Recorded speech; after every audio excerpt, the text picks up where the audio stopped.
I am from a little island in Panama called Playa Chico in the Guna Yala Comarca. My name is Diwi Valiente, but my friends call me Diwi.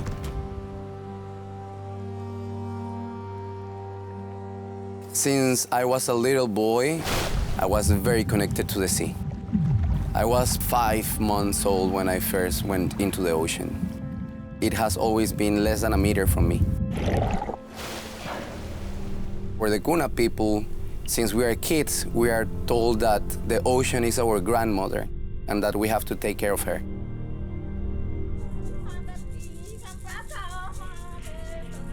My grandmothers were a big influence in my life and gave me a sense of connection to the environment that I wouldn't have gotten in any other way. I remember being bathed with herbs and different flowers to make my body and myself strong,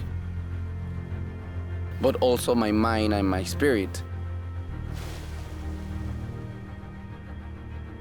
Our people has been connected to nature for centuries, but we're losing our islands.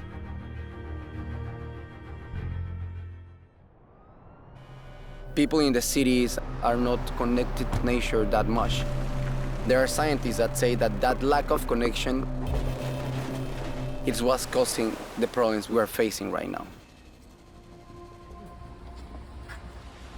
I work as the head of sustainability affairs at the Ministry of Tourism in Panama. Scientists have been telling us climate change is real. I am the first indigenous person that holds a head position. From the minute I met Diwi, I could tell that he was one of those exceptional people on this planet. Incredibly charismatic, smart, personable, funny, and lifting everyone around. I was very curious. I learned that he is an indigenous person from the Guna Yala tribe, from the Kuna Archipelago Archipelago in Panama. Eventually, over the 2-3 days that we spent together, we became friends, and I asked him if I could come and see his village and his people. He was so kind. He invited SeaLegacy and myself and Paul to come and see his very unique village. Guna Yala is composed of more than 300 islands. Some people say that we have an island for each day of the year. It's surrounded by beautiful mangroves, coral reefs, and amazing ecosystems. From the island, every day you can see dolphins passing, you can see sharks, you can see lots of different kinds of marine birds, and a lot of fish. For me personally, it was amazing to have a guide, a local person like Diwi, who is beloved and respected in the community. I've seen this girl like growing up. Take us all around, introduce us to everybody. Pescado. Then even show me how to paddle a dugout canoe.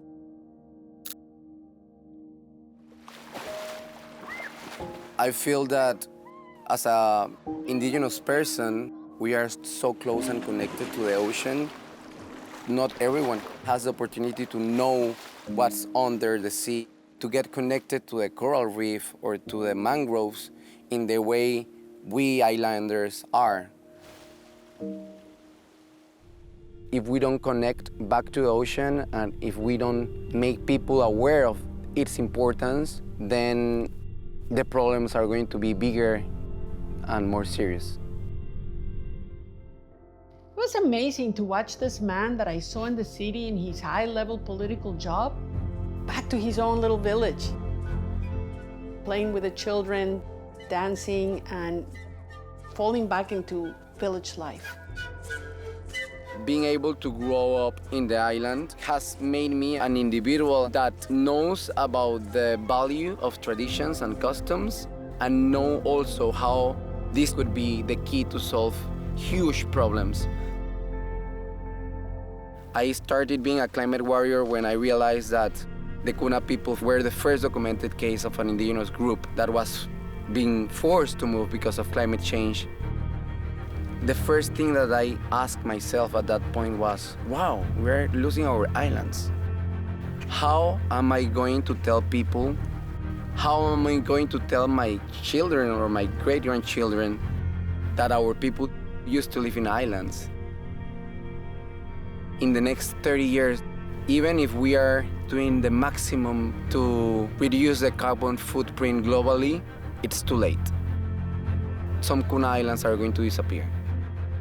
What we have to do now is to find a way to have a well-planned relocation of the people that will have to move. They're going to have to move and they're going to have to address rising sea levels. But sea level rising is not the biggest of their problems.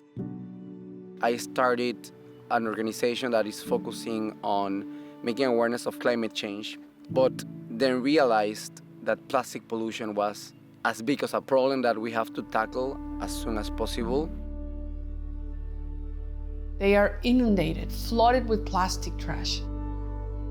And all that plastic has nowhere to go. The Kuna people have a matriarchal society. I think in the Kuna culture, being a woman is not something easy. Women have more power. Women are sacred. Traditionally, women are the ones that take care of the household, while men are fishing or hunting or working in the crops. Women take care of keeping everything clean in the island. They get up in the morning, they get their big plastic bags, and they go around collecting all the litter. That's our traditional way of doing it. Sí, se tira con más, si verás, está bien contaminado. ¿Y cómo tú crees que podríamos mejorar eso? ¿Qué ayuda necesitan? De cómo podemos buscar la medida para llevarlo afuera, sí. Así que eso es lo que es necesario. Guna Yala people are really clean, but there's nothing they can do against an avalanche of plastic that just keeps growing every day. When I was a kid, I never saw a plastic garbage bag floating in the ocean. It's a material that didn't exist in the islands. And when you throw a plastic bottle even to your garbage, it will probably end up in the ocean, and after some years, it will crack and become something so small that you cannot see, but you can eat or even breathe.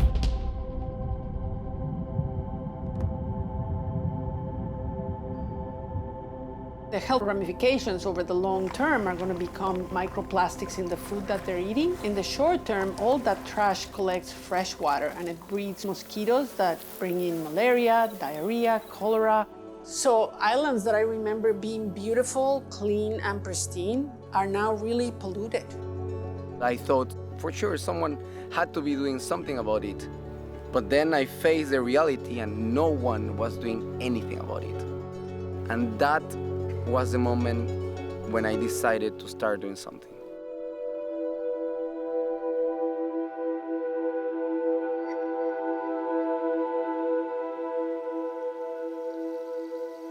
We stepped in to help clean the island of Playa Chico. Today, we have organized a community to do a cleanup. We collected 500 bags of trash. These remote islands have no way of getting rid of waste, especially waste that's carried by the ocean from other countries. We had people diving around the island, collecting all the plastic. It was an enormous effort. Even if they clean it and they sort it and they have it ready in plastic bags, they have no way of getting it off the islands. We offered for the SeaLegacy one to take a huge load of plastic trash off of the island, and it felt really good to load the boat with 500 plastic bags full of trash. But it's just a temporary solution. What's happening in Guna Yala is not unique to Panama or to this group of islands. This is something that's happening all over the world. My promise to Diwi was that SeaLegacy would help get this message out and that together, maybe we all can help find a solution.